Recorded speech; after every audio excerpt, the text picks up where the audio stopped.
All right, so these were really good. They're kind of cantaloupe melon flavored and very tasty.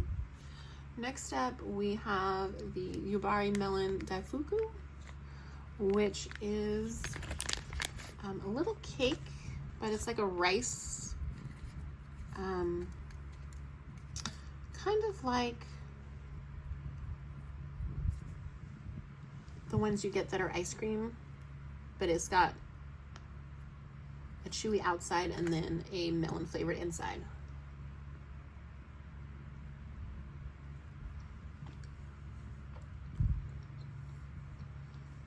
It's got a mild flavor with melon. It's very good. As always, thank you for watching, and don't forget to like, comment, or subscribe.